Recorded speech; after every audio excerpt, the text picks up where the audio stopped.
Hello, everyone. It's Michael Jaco with Unleashing Intuition Secrets. Illuminati expert Leo Zagami with us once again, best-selling author.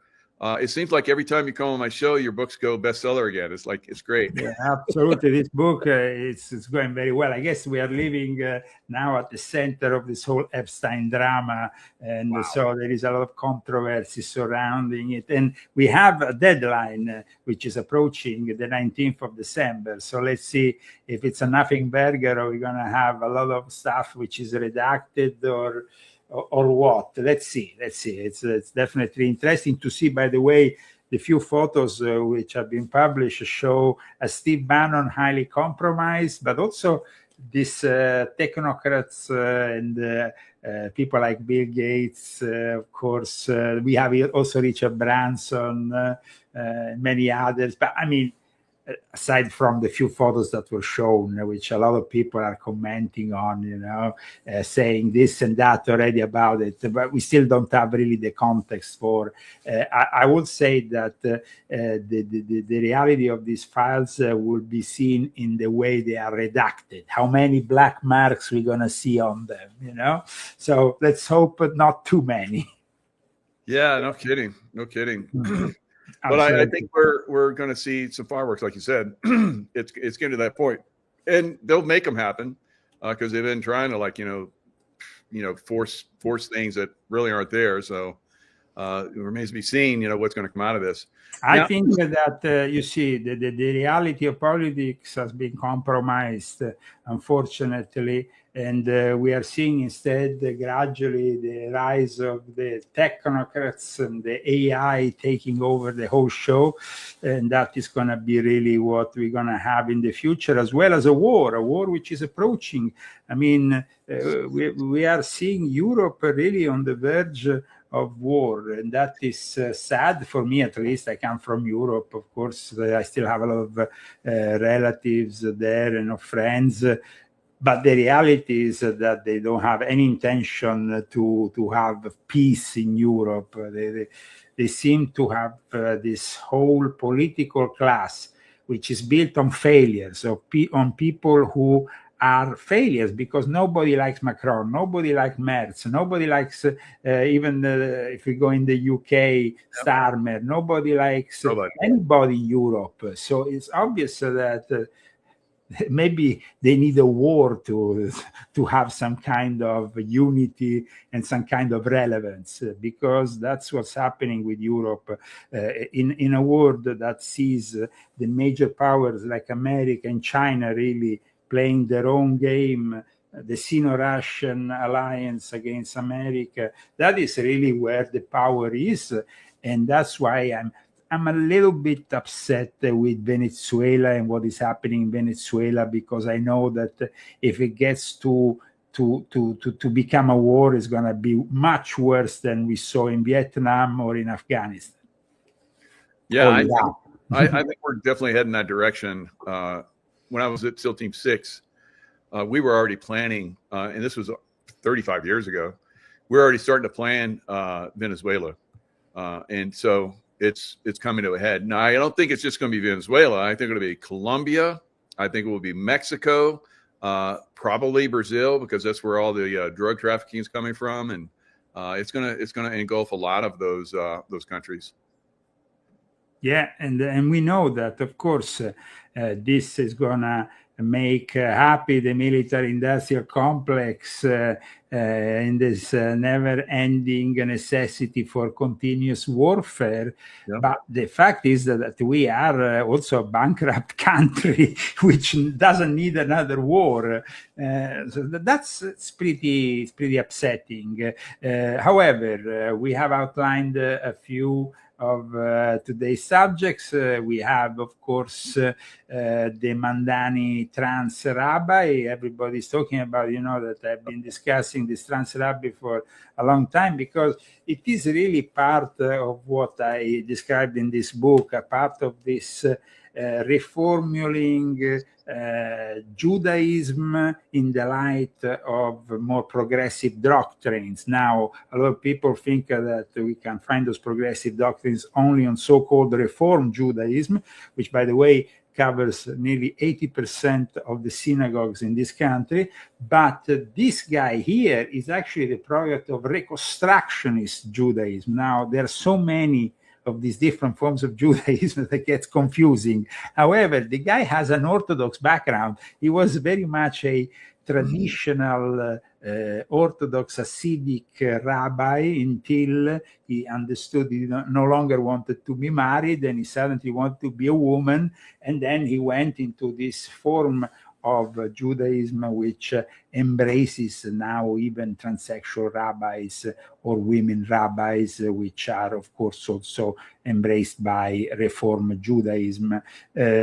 All forms of religion seem to be really going astray in one way or another. The Pope has the transsexual guested there for a special lunch at the Vatican, and then you have the transsexual nominated by Mamdani as one of the I mean, it's like the world is going crazy, and it seems like everybody it's obviously satanic. It's like God.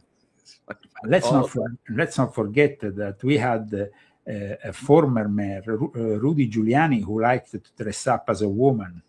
Really? I didn't even know that. Wow. Well, actually, if we go on YouTube, we can find a video of him dressed up as a woman with Donald J. Trump. Whoa.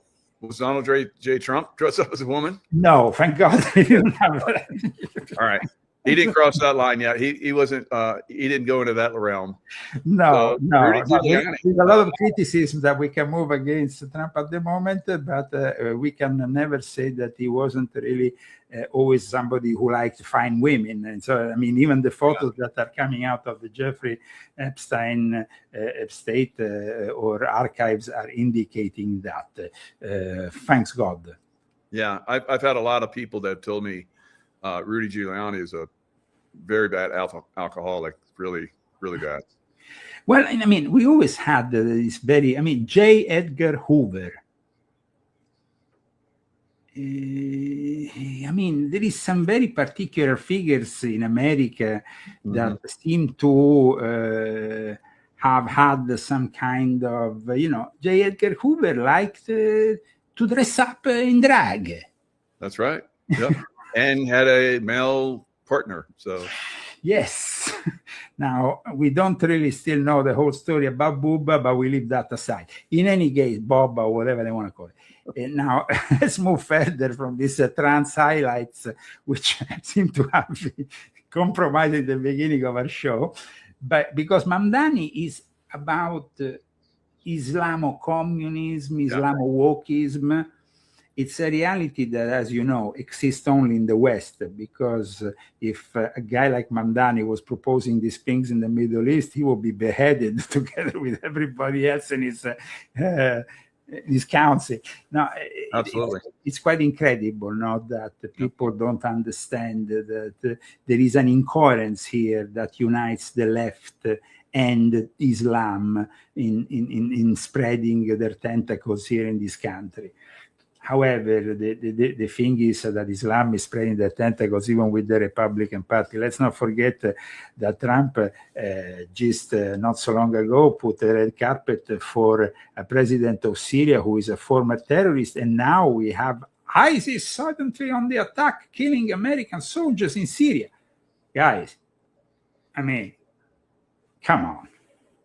I just indicate at this point, volume 10 of my confessions, which will explain you that this is a charade, and that if they are taking out of the closet, if we want to then still stay with this kind of language, the whole ISIS thing, ISIS was created by Barack Hussein Obama. We had people like McCain, Clinton. I mean, why suddenly we have this ISIS necessity? Is it because we need to have some kind of strategy of attention on that subject rather than another subject? Is it like they can fade the interest from one thing to the other?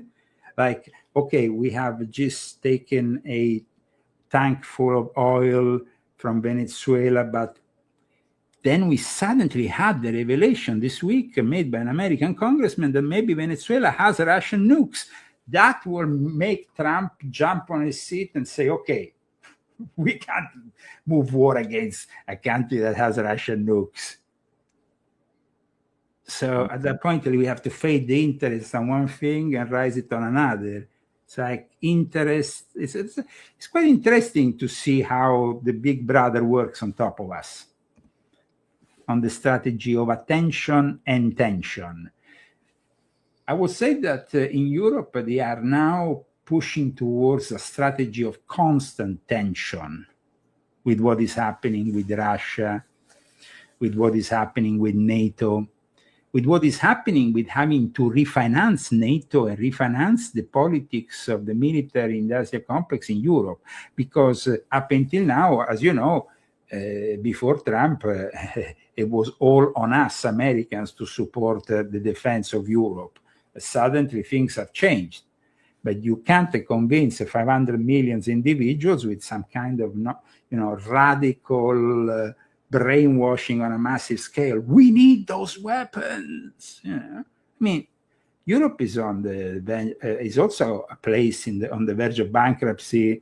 With they don't have after they abandoned the fossil fuels from Russia, Germany is really having a lot of problems. Germany is the heart economically, industrially of Europe. And it's sinking more and more towards a stage which we have not seen since 1939. Now we know exactly what happened in 1939. It was the invasion of Poland and the beginning of the Second World War. So I hope that we're not, pushing towards that direction. Now, it's also true that Germany, continuing this idea they can eventually move military to defend Europe with others win. The reality is that Germany is fueled with LGBTQ people that don't have any idea. I mean, if we go back in time, the creation of the Wehrmacht, of the forces that made the Second World War initially go in favor of Germany was because you had a formation of years of Hitlerjugend, of preparation of these Germans who thought they were the superior race. Now, if you go to Germany, you find a bunch of people who are confused about their own sexuality, let alone the race. And I don't think they will make a great army in defense towards instead the Russians, who are very compact and very ideally very united. You know how important it is in the military to have a unified object and mission. Yep. Europe doesn't have that unification. The ideologies are varied, but also, like I said, today Germany is not the Germany of the 1930s. It's not the Germany of the 1920s. It's a Germany that is having a lot of problems. It's a Germany that was forced into welcoming 1 million Syrians because of Angela Merkel, and that cost her a political position, but also invaded Germany with Islamic people that don't integrate most times. And so it creates more and more problems, aside from, of course, collapsing the very system Germany was built upon. Well, really all of Europe has taken in the Islamic and, London and all these. Now, Trump is basically going against them. Remember when Trump came in the first time, I think less than a year after he came in, he killed al-Baghdadi, who is the leader of ISIS in Iraq. And that was huge. So now it looks like we're back at it again. But the thing is, Trump said to us that ISIS was finished, and now suddenly ISIS is actually manifesting again, but is manifesting in Syria, where you have positioned yourself a president who knows those people from his own personal background, and Al-Assad instead is playing video games in Russia. That's what he's doing most of the time. They said that the guy. So I mean, you have some good intel. No, but it's quite incredible. For Al-Assad is at times he's in Moscow, at times he goes out some, but he's really not doing anything. Now, 2 U.S. soldiers and a civilians killed, several more wounded in central Syria in this ambush. It seems really weird what it stands for, this whole thing. Then I want to tell one thing. I'm not happy about laying the red carpet for Mamdani in the White House. I thought that was disgraceful. I thought that Trump will pay politically the price for doing that. And in fact, now who is the main opposer to the ICE policies of Donald J. Trump? And who is showing actually a video on how and promoting even an app again. And Mamdani suggests the New York police may arrest ICE agents enforcing federal law. Trump, you let that guy in the White House, and you had good words for that guy. I would have arrested him on the spot. I know, right? I think it's maybe a setup. He's letting him, like a fish. He's letting him run. He's going to like yank the line, and so we'll see. But I think a lot of these places are going to have to put up with federal troops coming in pretty soon, and that's not going to be their choice anymore. Yeah, but then federal troops that seem in a way to help Palantir and the rise of the AI dictatorship and cyber Satan state. So it's like just recently we had Trump signing an executive order. Now we don't know if this executive order will then not be contested. Probably the majority of states will appeal it. But however, that executive order wants to control federally the AI. Now, we know that the Republicans have never pushed for anything that wasn't, liberation from federal control. Now, suddenly we have Trump promoting federal control. So a little bit of a disappointment there, because we know that Peter Thiel is probably way too close to Trump and the whole dark enlightenment lobby, which included, by the way, Steve Bannon, who seems to be, at the moment, I don't have any good words for Steve Bannon, because I think that it's pretty clear that this guy has betrayed everybody. And yeah. The guy was there trying to help Jeffrey Epstein clean up his image. No, that is not something that I can agree on in any way, shape, or form. Now, another topic of today is, of course, the House's satanic child sex ring, which has been discussed for a brief time by the media, but now seems to be gone in oblivion. Once again, nobody seems to want to discuss what happened in Australia. There was basically 4 men were charged in Australia. And 4 Australians that were involved with an international satanic child sex abuse material ring. Now, like David Icke said the other day in an interview, and I agree with him, Jeffrey Epstein is not the only guy who ever did a human trafficking, pedophilia. No. Actually, he was relevant because he was connected, of course, with Israel. He was connected with the Sabbath and Frank. He was connected also with a lot of power. Yep. And Hugh Hefner did the same thing. Yep. There's this thing going on for a long time. But there is other rings. There is a variety of powerful people involved with pedophilia. And it's very important that we understand now. This whole thing that saw the New South Wales State Police identifying and arresting the Sydney-based network. It's laudable, but why? They have arrested these people. They had a bunch of material. I have also found possible connection with the Order of the Nine Angles, by the way, which is an order which promotes this kind of. It's very much in bed with the pedophilia and with also promoting satanic rituals around pedophilia. Because this is not about what we have seen with this House's satanic child sex ring.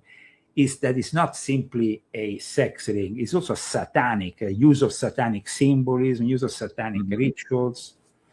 and so that is definitely scary. And part of all of these elite circles, they all do it, and they all do it. So like we can say that probably the 26-year-old that was arrested, who by the way was called Landon Germanotta Mills. I think Germanotta is also the surname of Lady Gaga.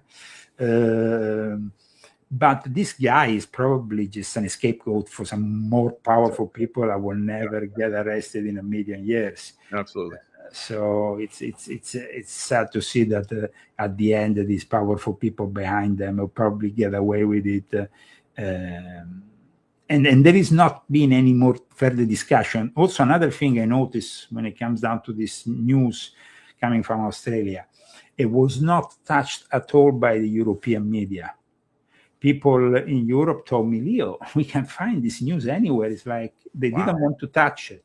It was like, so why is that? I haven't seen it anywhere until I saw it on your website in that article. That's wow. Yeah, but my article provides also video from a news, from Australian news. It provides the possibility of going into deeper research. And as you can see, something was said in the Australian media, but then it kind of like, it ended up there. It was like there's no further discussions on this whole thing. Now, going back, why is it so much of a connection to? Because I've had many guests that have been part of the system, and they all talk about Masonic influence. What? Yes. Well, I mean, I remember still to this day, I was taking this car ride. I had been at a very important Masonic meeting back in the days, almost 20 years ago.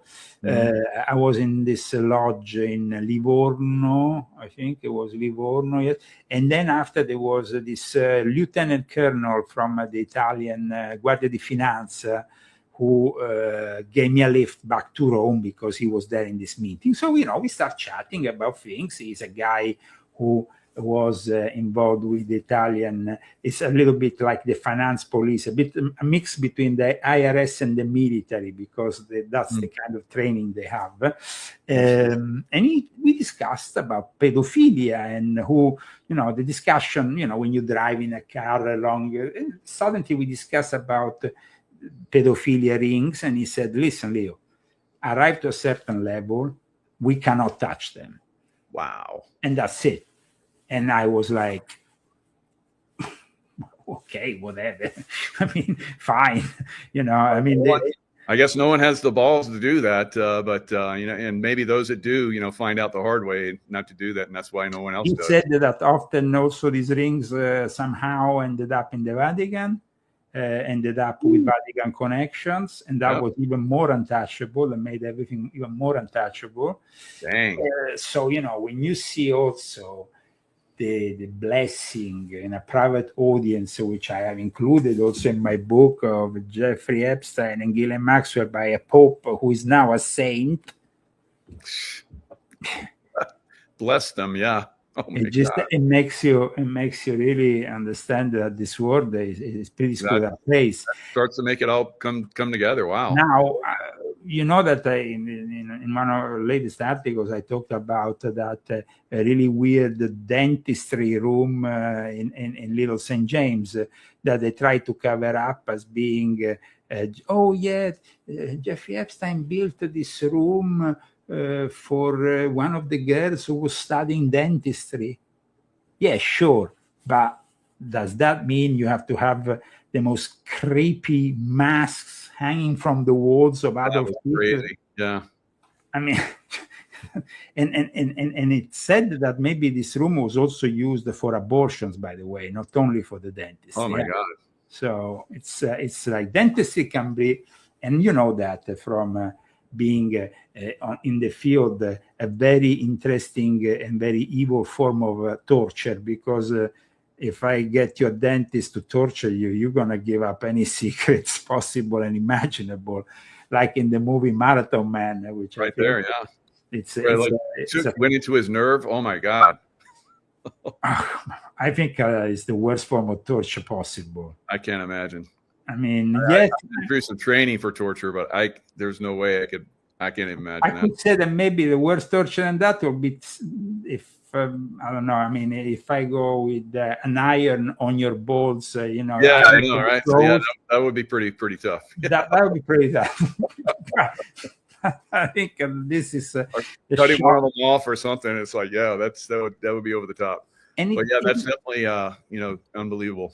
No, and it is unbelievable. And this is the room. The room. With these creepy masks. That's what the heck. And it's like I was earlier on my show saying I find it really weird to believe that Alex seems to seems to think that this is a hoax by the Democratic Party. I mean, hoax of what? What is the hoax here, guys? Yeah, I know. See, misdirecting, probably, you know, maybe he's got some people that are puppeting him. Yeah, I mean, of course, everybody wants, you know, to go with a narrative that fits their own agenda. Yeah. But here, guys, as truth seekers, as truth tellers, we have to be completely honest. Just truth, period. Truth. That's it. That's it. The truth at times might hurt you. And I'm sure that in 2025 probably will be known as the year of the great disappointments. Yeah. Heading towards a year 2026 that we probably a turning point towards the worst, with the advancement of robotics to a level which Europol, in a report, has said that they are preparing for riots in Europe. So when they are already preparing for the next stage, when the workload is passed on to the robots, the people are given the universal basic income, but those people will become majorly unsatisfied, and then they will go in the street and riot, and they will not find any police. They will find the RoboCops there. Oh, yeah. that they won't be able to get through them. No. Yeah, that's... Watch the movie RoboCop. That's whoa. But you know, I think I just saw this one video where this woman was saying that all of the stars and, you know, music industry, they're all leaning down like ridiculously. I mean, very, very lean, to the point where it's like it looks, you know, unhealthy. And that's part of. And her idea was that they're preparing the population to be able to handle starvation. I'm like, wow, because, you know, they're influencers, Hollywood.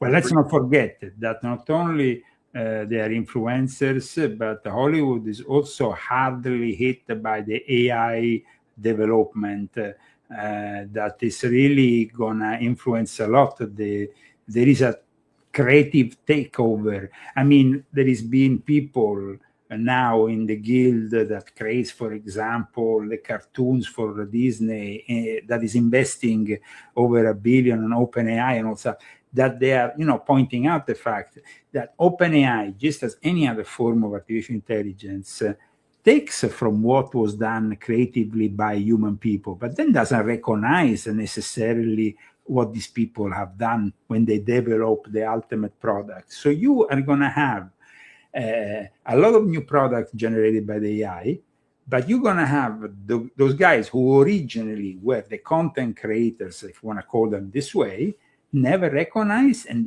never paid for that.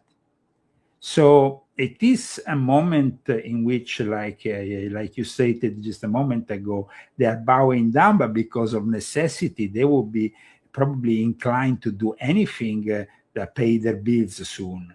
Because in 10 years from now, Hollywood will be probably fueled by AI-generated actors. Exactly. They're all going to be gone, just AI. And maybe that's part of what they're doing too, to get you used to like these plastic-looking people that are, you know, don't seem real anymore. Yeah, well, yeah, definitely it doesn't make sense to use plastic-looking people, especially in medieval movies based on medieval times, or times in which, of course, there was no plastic surgery, so it makes it ridiculous. You know, when I see a Netflix series where everybody is kind of injected to the extreme of looking ridiculous, it doesn't make any sense, because it doesn't respect the historical context, you know. But Having said that, I think you've been talking about this for quite some time, all the way back to, I was just looking through the books. I turned Volume 8, for example, Volume 7. Volume 8. Volume 8. You're even talking about it. Confession of the Illuminati, volume, not 666, but Occult Roots of the Great Reset. Nope, you're right. In Volume 8, I focus, let's say, on how Hollywood is being taken over by the AI and how the directives came directly from Davos and from the Great Reset. So it's part of that agenda, because we have to never forget that all these producers, all these big investors in the Hollywood are every year to be met in Davos. In what you are showing now, Volume 9, which is part of this trilogy of the Cyber Satan, which is Volume 6.66, Volume 7, Volume 9, I also show how Ukraine is an experiment for the rest of Europe, possibly even the rest of the world. Wow. What is happening there by also they are forcing a merger of your ID, your bank card, your passport in one, all in the name of security and of necessity out of a war that is impending. And of course, it creates that, it facilitates that pact with the devil, if you want to call it, that diabolical Faustinian pact. So now, this one was probably one of the most enlightening for me, because I had many questions after having served in the Middle East, in the SEAL teams and in the CIA. I was like, what is going on here? For a lot, every place seemed to be different. And I spent some time in Beirut, where we can talk about this in a second, where the Pope was. And Beirut was like a complete dichotomy. You could see the Christian side, which was, I believe, the most beautiful church bells. I was there during Christmas, the Christmas lights, best I've ever seen anywhere in the world. And then if it was right next to a Muslim area, the Muslim community looked like total, excuse my French, but shit town. But, and right next to where this Muslim, extreme poverty town was, if there was a mosque, it was burned and there was no one there anymore. For like a cathedral, gone, burned, no one there anymore. So they were slowly encroaching, taking over all of, and I think you mentioned it in one of your articles, how it's down to 30% Christian now. At one time, it was like over 50%. When I was there, it was probably 50%, but that was about a decade ago. So crazy. No, it's important that the Pope, went recently to the Middle East. He first included Turkey, of course, in his journey. Turkey, you have to understand, Turkey is the most modern country in the Islamic world. Yep. It was modernized, though, by the young Turks when they fomented then the rise of what will become Ataturk. Ataturk was a guy who took over the role that was of the Sultan and the Ottoman Empire that kind of crumbled, but it was also because Western Freemasonry, France, but especially England, wanted the Ottoman Empire to collapse. And from that collapse, unfortunately, comes all the problems in the Middle East, because the Ottoman Empire was most of the Middle East.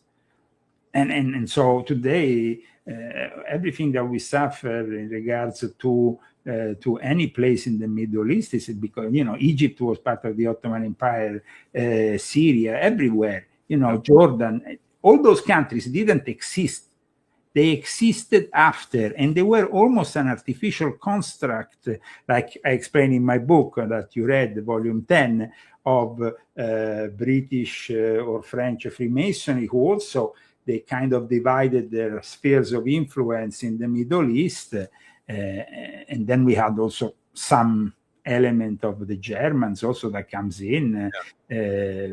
But it was also connected to the Dogme, the Sabbateans, these heretical Jews that had become Muslims in 1666 with the Shabbatai Zevi, which I discuss also in my book, because the Sabbatean Frankists, the most powerful Jewish, originates from the Ottoman Empire and then moves into the more Eastern European setup, where then we find, of course, the ancestors of both Jeffrey Epstein and Ghislaine Maxwell, and all those people, like, for example, Woody Allen, or the other people that we find hanging out with Jeffrey Epstein, Dershowitz, who is no saint for sure, who even tried, like I explained in my book, when he was interviewed last summer, to justify, no, the girls were only 16, or they were only...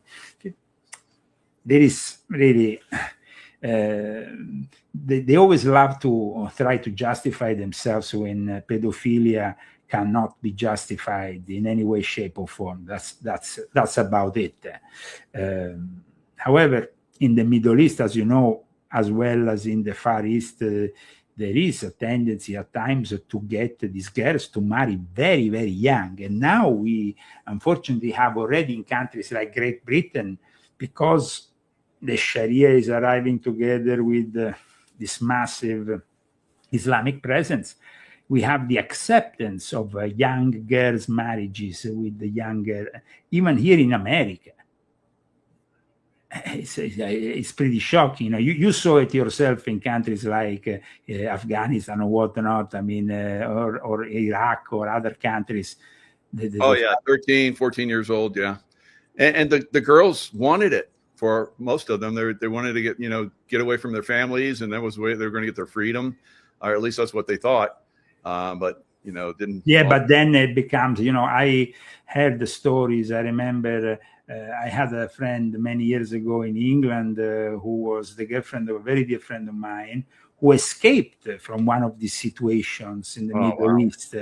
Married forcefully into a marriage she didn't want. And it was a shocking story of survival, really. Now, you showed the image of the mausoleum of Ataturk. It's very important that people understand what the Pope was doing there, because the Pope, the first thing he did was to homage Mustafa Kemal Ataturk. Now, Mustafa Kemal Ataturk is no saint. He wasn't actually even a Muslim, to tell you the truth, because he was a Domme. He was actually himself a crypto-Jewish part of this.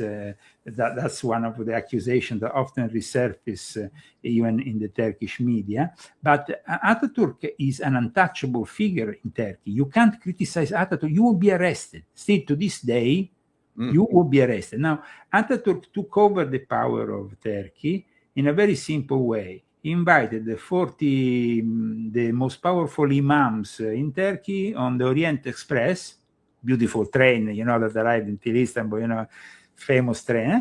He put them all there. He bring 200 prostitutes, and then he blackmailed them for the rest of their career. So, I mean, that was the very pragmatic way that Ataturk saw the use of religion. Ataturk was a Freemason. He had been initiated in Thessaloniki. I explained that in this article. So why does a pope go and pay homage to a Freemason, the first thing he does when he arrives in a Muslim country? Makes absolutely no sense. Now, the only other country that has a significant Masonic presence to this day is Lebanon. So he goes from Turkey, who has a very significant Masonic presence, from Turkey to Lebanon, from a Turkey which has both forms of traditional Freemasonry connected to the United Lodge of England, as well as more progressive Freemason with the Turkish Liberal Grand Lodge, which is connected to the Grand Orient of France. But in Lebanon... I was actually in Turkey about a year and a half ago. I used to have a house in Turkey. Oh, my God. Awesome. I used to have There's so much history there. I loved it. I loved the food, loved the people. They were very nice. They're very secular. They're not, extreme Muslim, which I'm not. No, they're not extreme. No, honestly, yes. But I had this at the time, because my first marriage was with a Turkish woman. So I was there and near Alanya, Antalya, those areas. I had this villa back in the days, but the thing, there you are talking about rather close to the Syrian border, because it's like 200 kilometers, I think, from the Syrian border, I guess, at that point. But there is an underlying belly of more radical Islamic thought, and there is also a camouflage moderate Muslim thought. It might present, it might present to you, they present themselves like moderate, but in reality they are not. I could see that, because I see what was left of Christian churches, and there weren't very many. Constantinople, it was like, the capital of Christianity at one time, I think. And so all the Christian churches were walled up. They had guards, and you could tell they didn't get out of line, because the Muslims would have probably burned them down, which again, I saw some burn down churches and cathedrals. Well, the thing that shocked a lot of people was that the Pope didn't really go and visit what is defined as the most important center back in the days. You have, of course, the Blue Mosque, but you have the Hagia Sophia. The Hagia Sophia, and that is they've given it back now. That's great. The unique blend of Christian Islamic histories giving it back is actually nowadays being used more as a mosque than it's gonna ever be as a church. Right across from it is a huge mosque. But as far as they let you go in and visit it, and they've but that's some plaster off the angels and Christian motifs on the walls. Let's say that it was the intent of Ataturk to secularize this whole building, to have a more kind of a museum approach. But now with Erdogan, you have a return to a more religious approach. So that's what I'm saying. They might look moderate, but there is an underlying belly of fundamentalists that is creeping back in, as they would like to be the new Ottoman Empire, so to speak. Because they're supporting Hamas. They support Hamas. They support, of course, that is pretty clear. There, they are very anti-Israel, and they are very much. But then you have the photo that you are showing, which is in Lebanon. Is actually the crazy thing is that the Pope passed basically in front of the headquarters of Hezbollah. Hezbollah is Shia. Now, the majority of Muslims in Turkey is Sunni, when instead in Lebanon is Shia. But also in Lebanon, you have a presence of Freemasons, and of Freemasons of all the obediences and of all the traditions. Even Italian lodges were established in Lebanon, because, as you know, there was a presence also of the Italian soldiers, as well as so it is a country which really tolerates Freemasonry, which at the moment is not tolerated in any other Middle Eastern country. In Egypt, officially Freemasonry is not tolerated.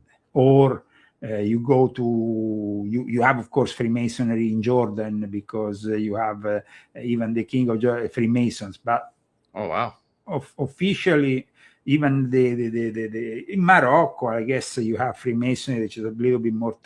But the Middle East is built, like I explained in Volume 10 of my Confessions, on a belief that Freemasonry is inherently Zionist and connected to Israel, and so for that reason is always being persecuted. Now, how true is that accusation? We could discuss it and debate it. But the Pope that goes there and, of course, is passing in front of the headquarters of Hezbollah means simply one thing, that this whole fundamentalist lot of people, being either Hamas or Hezbollah, so being either Sunni or Shia, they are all in bed with the Pope for the one world religion, because that is really what Pope Francis started and what they are continuing to promote and what he's trying to promote here. So another interesting information that I can give you instead regarding the Pope, and this is a very interesting information that I can maybe pass on the screen. We can maybe show it to your audience. Let me share it from my side. Is this here. Chef in homosexual marriage to oversee new restaurant at Castel Gandolfo. Now, we know that the Pope... we can't get the sex trafficking, but we can get the headline for homosexual marriage. Yeah, that's fine. I mean, we know that, for example, the Pope is passing more and more time in Castel Gandolfo. Now, Castel Gandolfo is a bit outside of Rome. It's usually the summer residence, but for some reason, Pope Francis never used it. Ratzinger was temporarily isolated there when he gave up his papacy.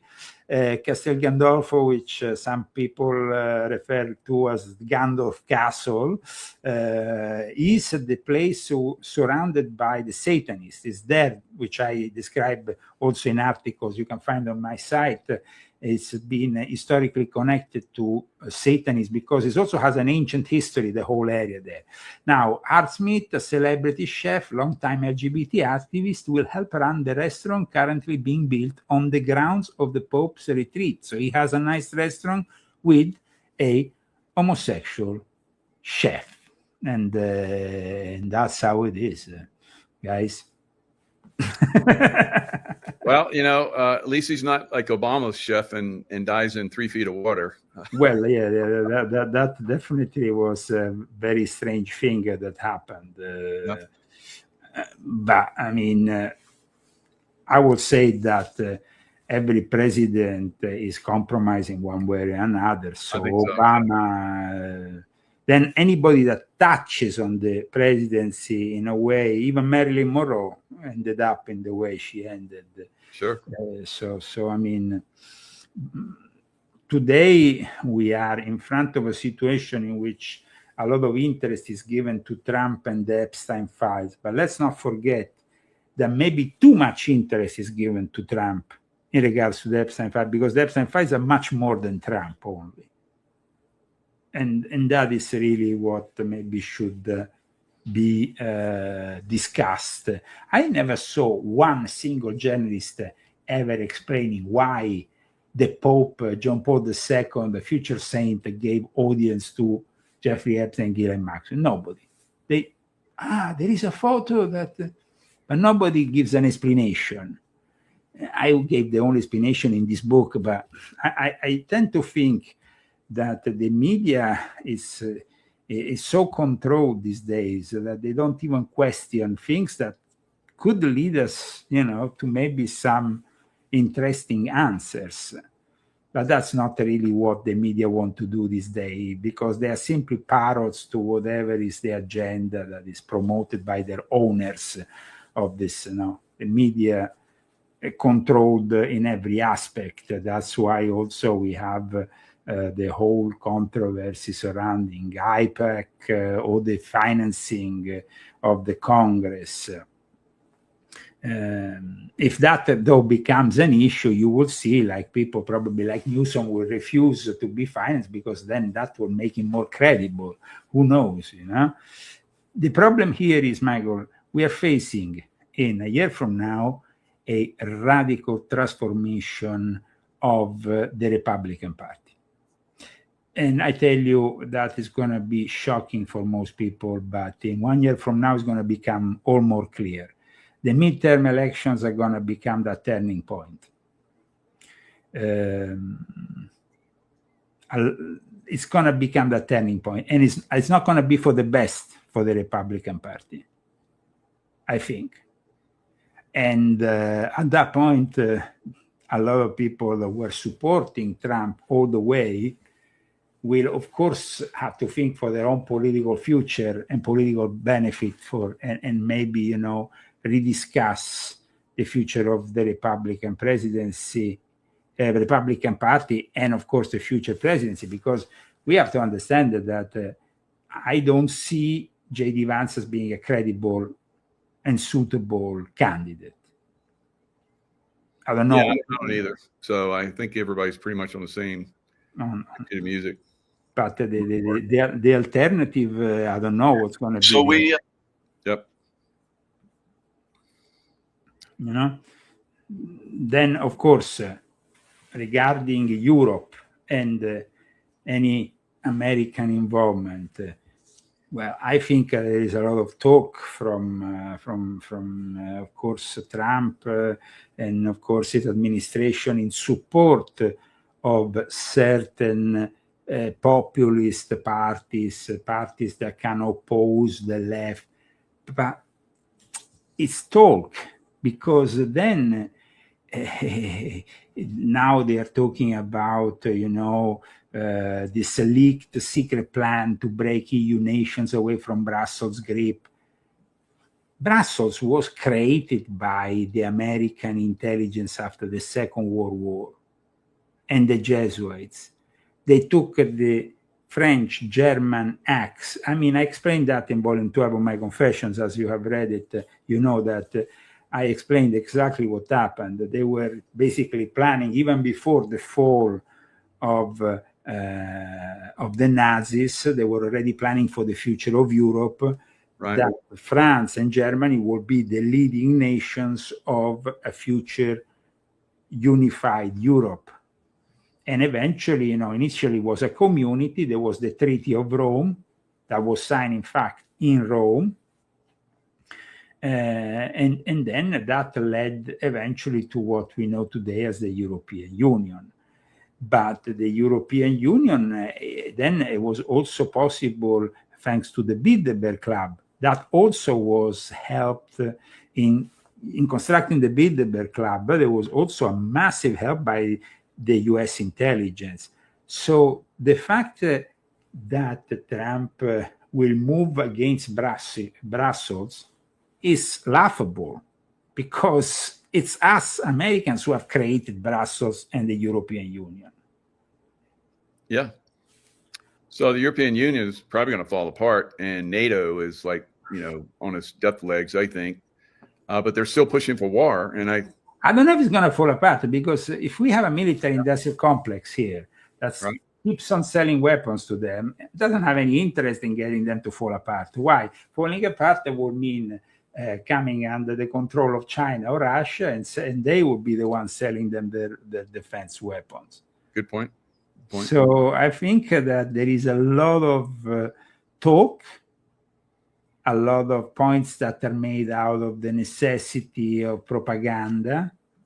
The Trump administration wants to show, that the national security strategy is towards, defending the traditional Europe. But guys, let me be very sincere, on a personal point of view here. I had to flee Europe in 2019. I asked, after Trump was elected, the help of the American ambassador in Rome, and no help was ever received.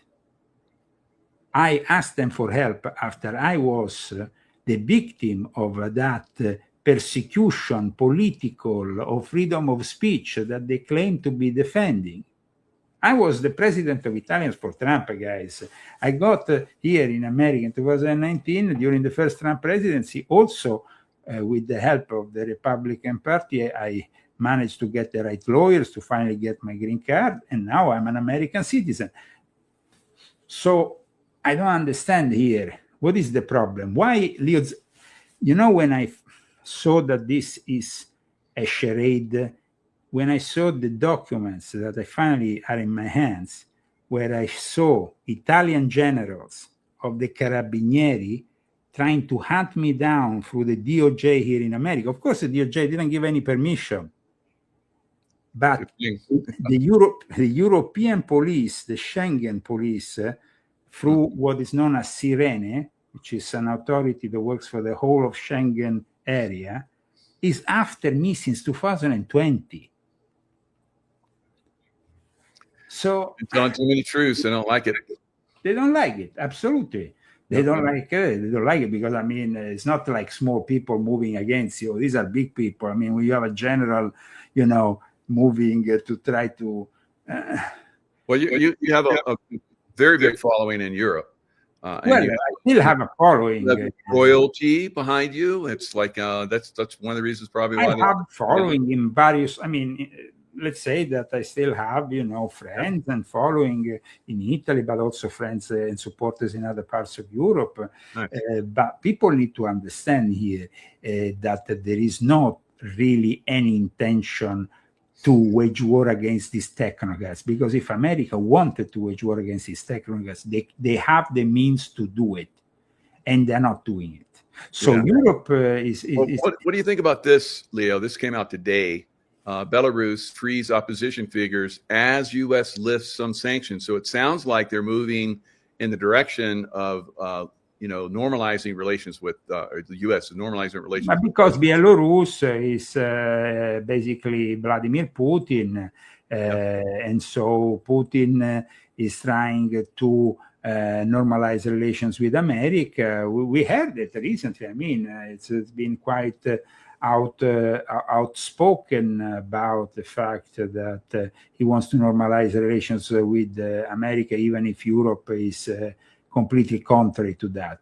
So the thing is, I mean, I understand that publicly Trump is saying certain things regarding Europe. Okay, let's see if what he says then becomes facts. Mm-hmm. Because here we are really talking about a lot of speculation. But when you say that you are endorsing Giorgia Meloni in Italy, Giorgia Meloni is a fake conservative. Is a fake conservative who at the moment is carrying on her country, monitored by the president, who is by tradition always a leftist, connected to the what we call the Masso Mafia, which is the Freemasons that connect and control the mafias, Ndrangheta, Cosa Nostra, Camorra. I'm talking about all the various mafias. So the country of Italy is completely corrupt. It's almost like Venezuela. Yeah, well, Trump's going after Venezuela because it's cartel. So, but that is also another thing. Venezuela, Venezuela at the moment doesn't. I mean, let's see if these nukes are real. We know there is already a high level general of the Russian military in place in Venezuela for the last few weeks. We know that. There is at least a couple of hundred Russian elite soldiers ready to train the Venezuelan armed forces there. So these are facts that are already proven. In regards to the drugs, it's an excuse. It's the oil. It's not the drugs. Let's be very honest about it. It's the oil. Of course, we had the whole Renewal and the whole thing about, pushing these gangs that really entered the US and created a lot of damage. But do you think that Renewal and the others gangs were not in contact with the CIA or had some kind of, way of, I mean, if I enter with 10 people and machine guns in a building in Aurora, in Denver, I would be arrested. These people were untouchable. Who made them untouchable? Yeah. And so there is the corrupt governments. I think Colorado is completely corrupt, and that's going to be changed. But of course, some people are saying Venezuela elections were hijacked. But Venezuela is a banana republic, just like in the typical tradition of South and Central America. And of course, the Maduro is a dictator and is a fraud. And I have no sympathy for Maduro. That's for sure. Maybe that Russian general and all those elite troops there to escort Maduro back to Russia, and they're going to get the $50 million reward. Well, I'm sure that he might end up then like al-Assad from Syria, who is playing video games all day in a nice setup in Russia. But it's more complex with Venezuela because we have seen the intervention of Pope Leo. Pope Leo has intervened directly, criticizing any intervention the United States in Venezuela. That has not happened, to my knowledge, for Syria. And so Pope Leo intervening directly into the discussion. Pope Leo means the Jesuits. The Jesuits are the ones who control South and Central America. Yep. This and week, you have Zelensky and the Pope. Zelensky went to visit the Pope in Castel Gandolfo. Probably there was the gay probably had the gay chef preparing some nice stuff for him. But in any case, Zelensky went to Rome, and that was also another big disappointment. And plus, once again, seeing this charade, Zelensky going there to Giorgia Meloni say, and Zelensky, I trust that everything will be fine, because it's like Zelensky went to the Pope, guys. Zelensky is waging war against Russia on behalf of the Pope. Now, this might seem shocking for a lot of people, but if you read volume 9 of my Confessions and read the whole history of Ukraine, that is not so shocking, because Ukraine has been artificially constructed as being a national identity since the 1850s initially by secret societies affiliated with Freemasonry, the Illuminati, Germany, Poland, to create this artificial identity of a country who in reality was part of Russia and was Russia. But you see, the interest that other countries had against Russia forged and created this identity, and then it became eventually a country after the fall of the Soviet Union, because in the meantime, during the Soviet Union, the Ukrainians were recognized because, of course, of the influential Ukrainians within the Soviet Union. But having said that, the Ukrainians were always part of Russia.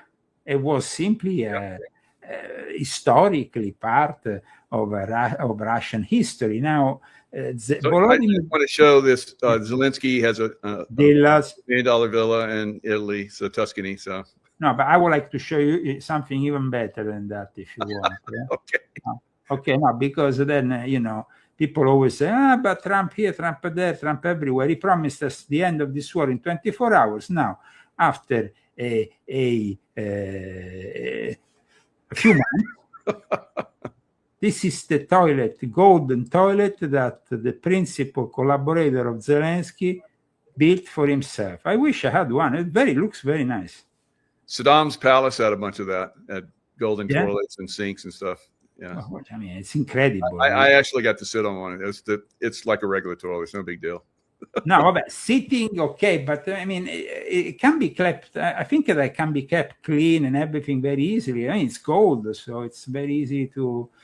Yeah, maybe. Yeah, in any case, maybe it kills bacteria better. Who knows? Yeah. Let me tell you, this toilet was built with mine and your money. With the money that we pay in excess when we go to the gas pump, when we go to the supermarket, when we pay taxes. Absolutely. That's what's frustrating about it. Totally. Trump promised America first, and America has not been put first. Because, guys, I'm fed up of giving money for other countries. We could stop this war in Ukraine in 24 hours. And it's always the same thing. Trump issues the thing, and then he gives then the Europeans and Ukraine don't agree. I think the Europeans NATO keeps interfering with the Of course. That's a problem. Because Russia, Trump met with Putin in Alaska. I think they had a really good plan, and the Europeans keep getting in the way. They keep saying, just blow that off. We'll support you. We'll give you money and weapons and so forth. Like we said, who created the Ukrainian identity? The Germans, the Polish. Like I explained in my book here, orders like the Order of San Stanislao, these are order of knighthoods that go back hundreds of years, very influential in Ukraine and Poland, and Catholic order, a Catholic order that goes back to the Vatican. Only a month ago, the Vatican celebrated a special mass for the Ukrainian forces with the Secretary of State of the Vatican, Parolin. they are waging war because it's about expanding the power of the Church of Rome instead of the power of the Orthodox Church, which was very influential up until the beginning of the hostilities. They were persecuted. The Orthodox churches were persecuted that were not under the Ukrainian approved, sanctioned, patriarch, whoever that is. It's always about the control of also the religion. This is also a religious war. It's not only, So Zelensky goes to the Pope. Involved, Yeah, and so Zelensky, how many times did Zelensky go to the Pope? Zelensky has already gone to the Pope in the summer. Has gone to the Pope other times. I mean, maybe I don't know how many times. I should count how many times Zelensky went to the Pope. But the amount of times that Zelensky goes to the Pope demonstrates he's taking his marching orders from the Pope. And it's a Pope that is in no way friendly to Donald J. Trump, because, of course, it's the Jesuits behind Leo XIV. It was the Jesuit Pope who, since 2023, prepared this gentleman to become Pope. And who is the only guy who told us the name of this Pope before he was elected? Question, Michael. The only American journalist / MAGA influencer who said the name? Steve Bannon. Wow. And we go back to Epstein and we go back to the whole show. Yep. So it's like, I think that if Russia, and I think that's their intent, I think they will actually take Odessa, the port, because Europe does not want Odessa taken. They've even said the difficulty there. But if they take Odessa, that's the end for Ukraine. Then Europe has to. But I tell you why they're not going to take it. Okay. I'll tell you why. And I explain a little bit about in volume 9. Odessa is the headquarters of the Grand Master of Ukrainian Freemasonry. He and the rest of the Ukrainian Freemasons are very influential. They have already had hostilities with Russian Freemasonry about it and stuff. But I don't think that in the end the Russians want to go into Odessa, because it's about, when it's Freemasonry and we're talking about, it's another situation that prevails. Yeah. So they could have taken Odessa if they wanted. I think up until now they had many opportunities. They bombed Odessa in various moments, and it is historically over the last couple of days. I've been bombing Odessa quite severely. The people of Odessa are like, the press gangs that are forcing people. They're attacking press gangs. It's I don't know. Maybe there's some kind of a push going in a certain direction there. It sounds like. Well, the push is that basically the war that is manifesting here, it's a war that is going to expand into the rest of Europe. Yeah. Inevitably. Another world war. You think there's going to be another world war?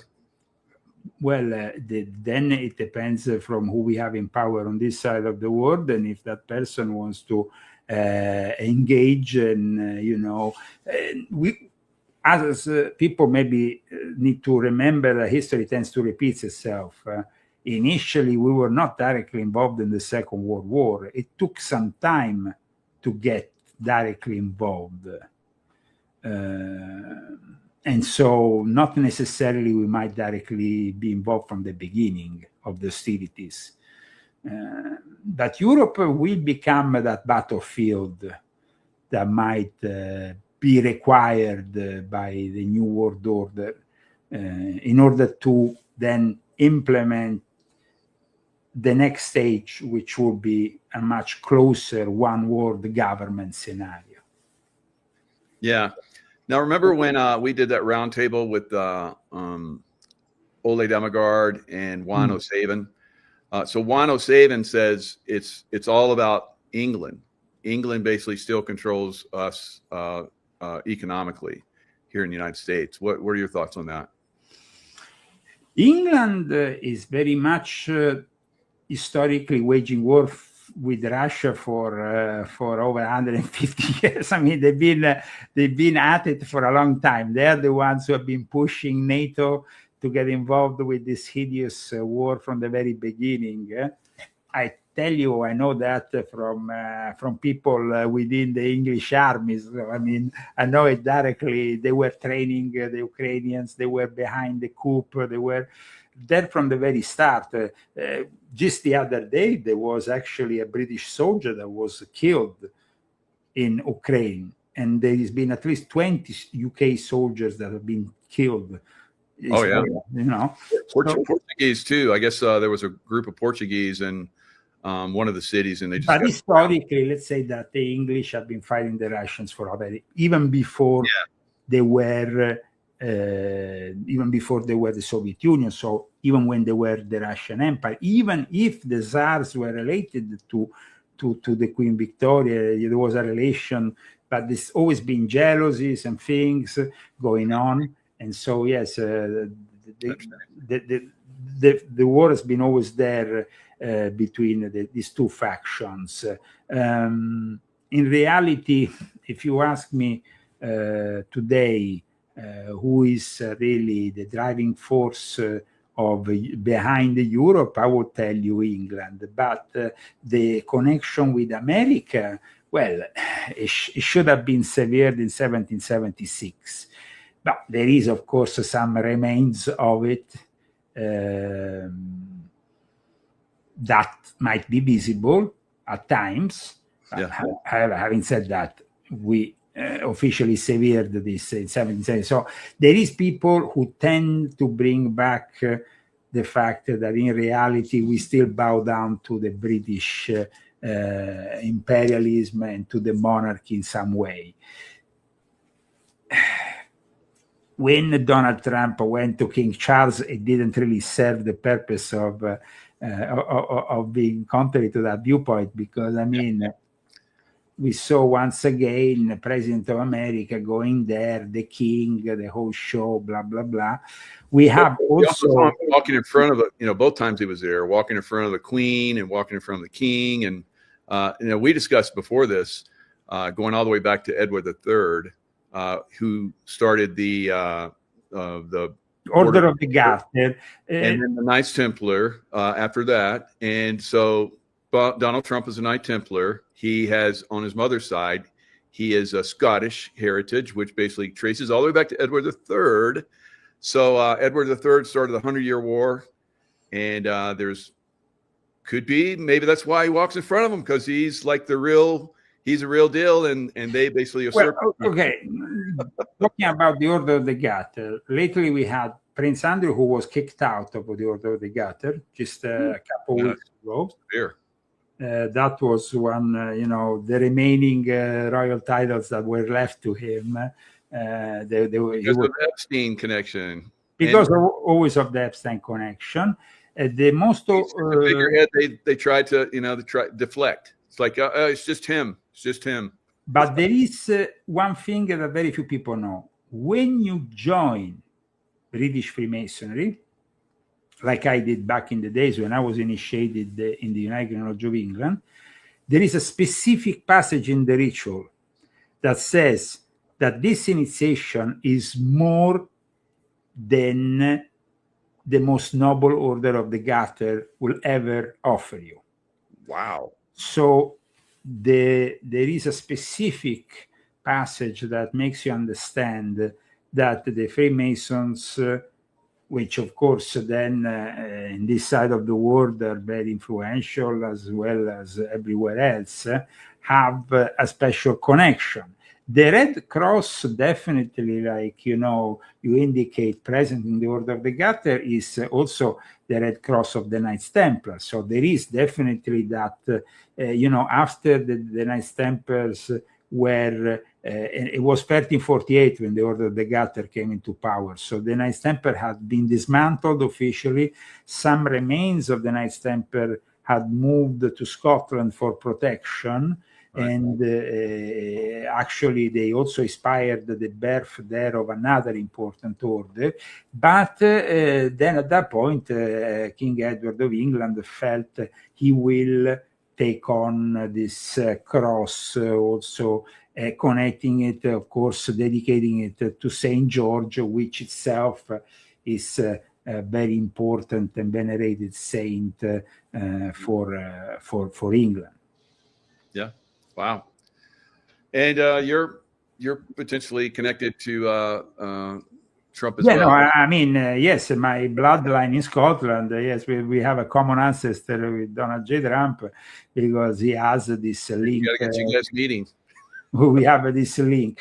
But I think that the problem is that we are assisting, unfortunately, to, when I favor only the elite, but the elite based on the interest this elite can manifest, and rather than the people who voted you. I have some problems with that, because I have more of a Robin Hood also element in my bloodline. No doubt about it. which I see myself more in, defending the people's interests rather than Peter Thiel, or rather than some other, me too, Elon Musk or whatever, or the Saudi prince that comes there and I put him a red carpet.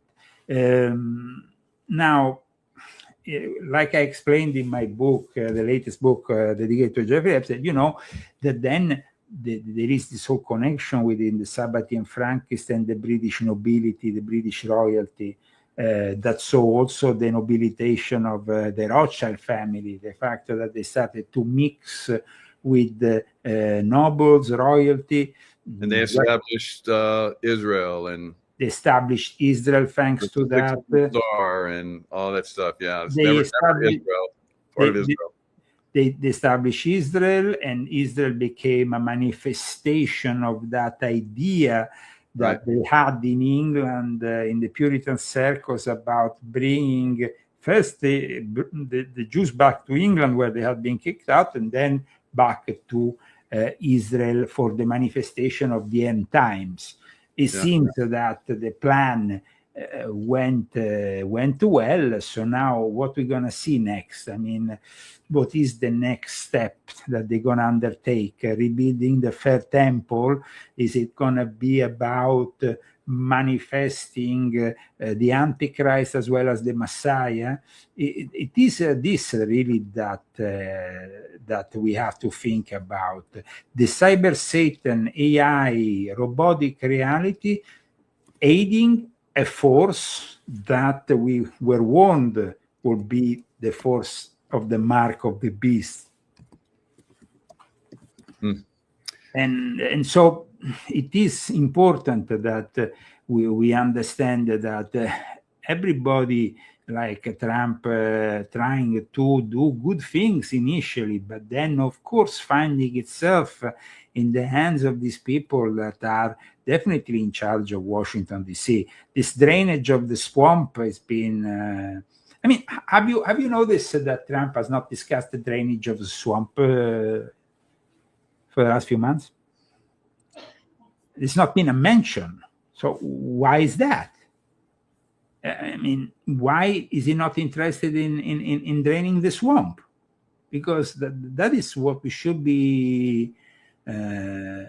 And then at the same time, though, we have another interesting element that today I want to bring you out in the last minutes of our show. You remember I talked about in 1991, Les Wexner had created this Jewish study group, this mega group. I don't know, we discussed it in the past, now when I discussed my book. Now, one of the members was Steven Spielberg.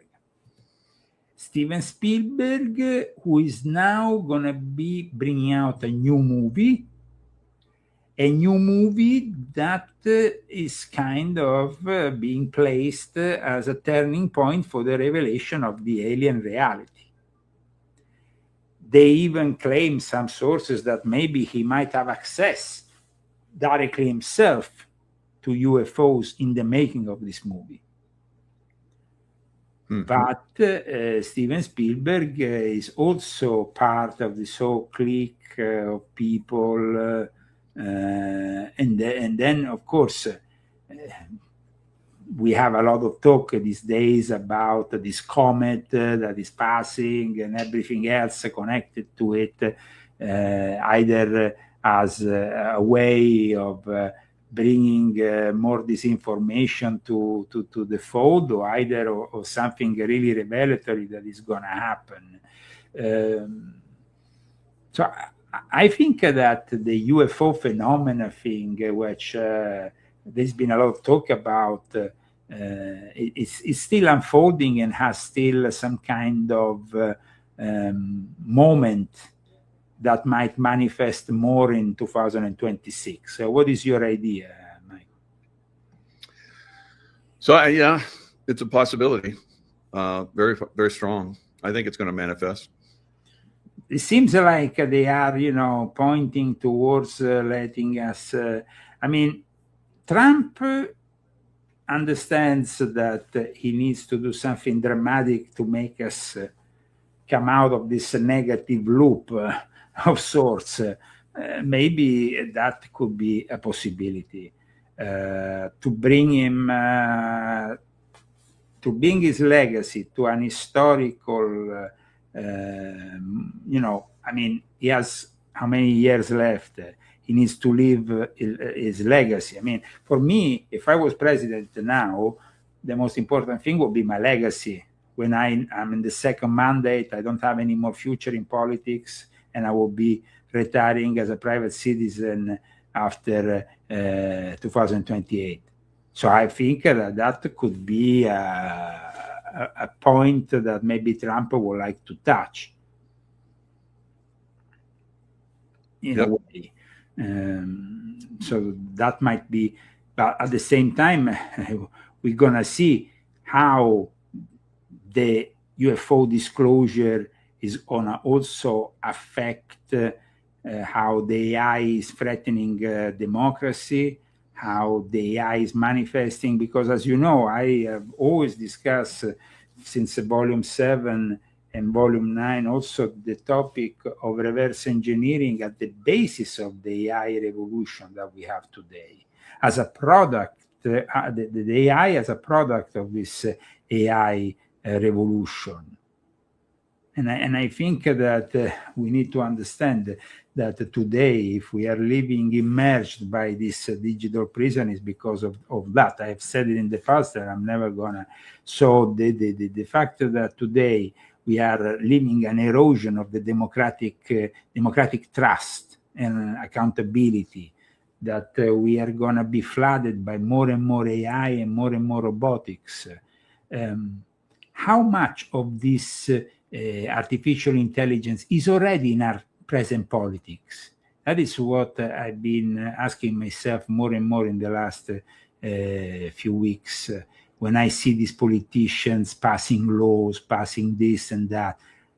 But how many of them nowadays simply go on Open AI or Grok, whatever it's called on X, Twitter, and then formalize, maybe my future law proposal with the AI. Mm-hmm. Even the Microsoft Pilot publicity gets them a lot of insight these days. Today, when we see the Microsoft Pilot publicity on TV, we are seeing and encouraging the humans to use not their brains, but to react with the AI in their hands and saying, okay, we're going to do this, and you're going to do that. So the politician is doing that. But then that means that the AI is taking over the politics. So the AI is running more and more things, and these politicians are going to become simply more and more puppets in the hands of this AI, until at one point, maybe the Americans going to realize that they're spending a lot of money for a bunch of puppets.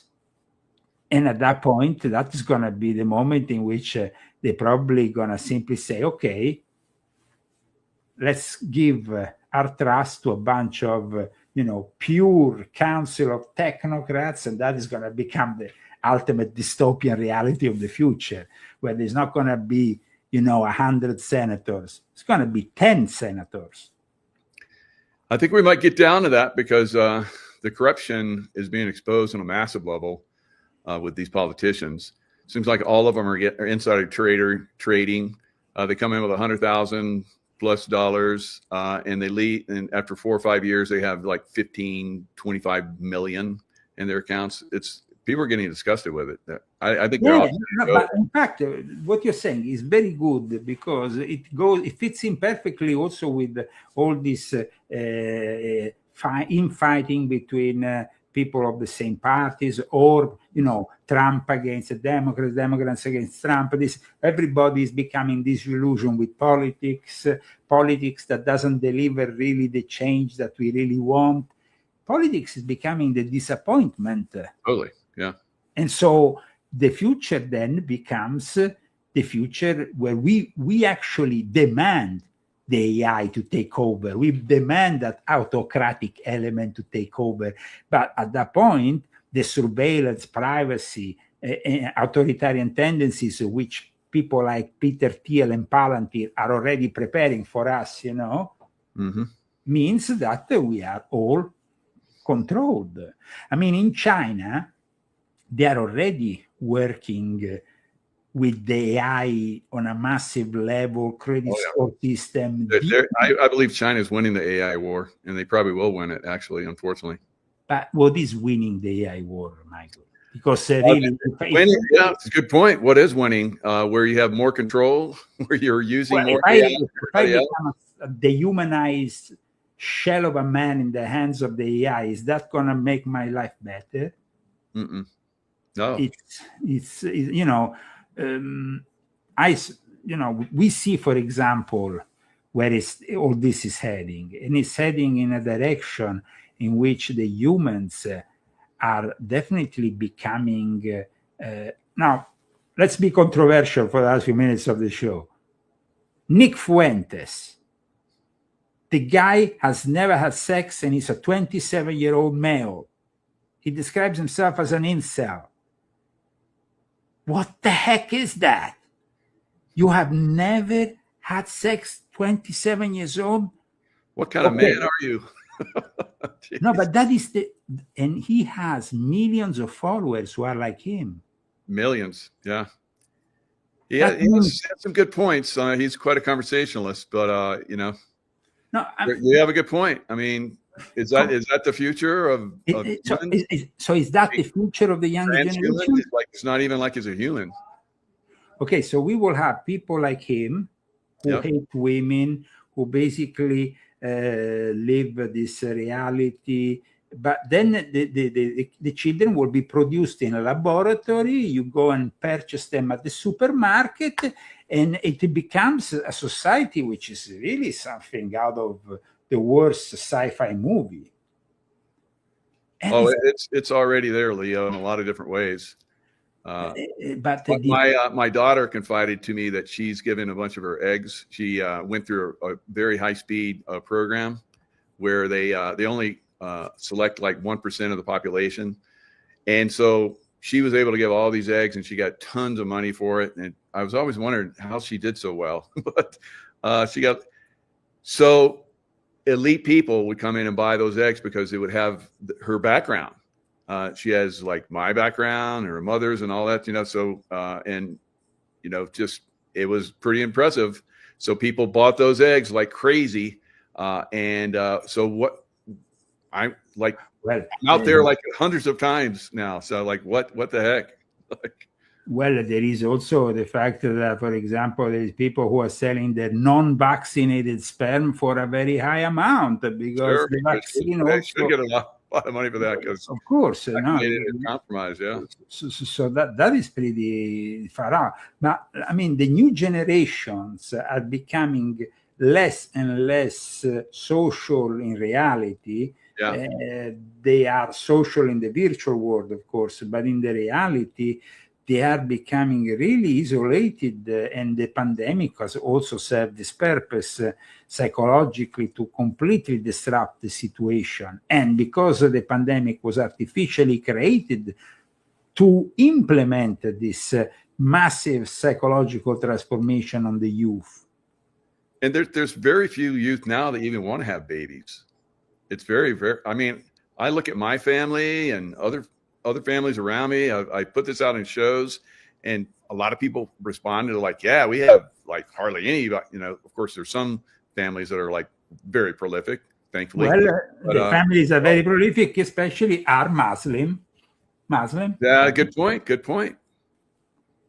And, I remember, and this can be the closing point I make today, Monsignor Mario Pieracci, this famous Italian media priest who was my mentor in the Catholic Church and so on, he confessed to me that the Catholic Church was calculating the amount of babies the Muslims had, and that's why they were pushing for a transformation that included Islam, because they said otherwise we would be losing our jobs and our churches were all closed down. Now, that was pretty shocking when he admitted that. It was pretty shocking for me, because he admitted something that I never thought possible. I mean, here we have a Catholic priest, and so, it's not only the Pope Leo with the Islamic dance, it's the Pope Leo knowing very well that he needs to embrace Islam, because Islam is the future of Europe, because they are the only ones who are making food in Europe. There we go. You said it. That's it. And that's the way it is. And they're trying to do it here in America, and President Trump is trying to get them out. So we'll see how successful that is. Or maybe that's not going to happen if you lay the red carpet to the Prince of Saudi Arabia, because and Qatar also gives you a bunch of money. Guys, let's not forget, I mean, I explained it here in volume 10. Qatar has invested heavily on Newsmax out of all media. Wow. So interesting. That's, makes you understand that they are, I think that people have heard of Dearborn, Michigan, a place where the majority of Muslims voted in 2024 for Donald J. Trump. So, good point. Yeah. We have to be very realistic with these things, because otherwise we tend to maybe, I understand. Overgeneralize. Yeah, we can't, because I've been to Muslim countries. Yeah, they have extreme Islamists there, and they really screw things up. But for the most part, they have good people. Muslims just like everybody else. Absolutely, they have very good people just like everybody else. So probably when it comes to the family, religion is a problem. Religious religion is the problem, but also, I mean, the families, the Islamic families, have a concept of family that at the moment seems to protect those traditions in a better way than we as Christians have done, because our Western society is fracturing, and these people instead are producing babies, like we just said. So for the end of this, well, I said Christians weren't producing babies, and you said Muslims were producing. So we're both right. So very good point, and that's why they're pulling them into all these European countries and America. In America, and it's expanding.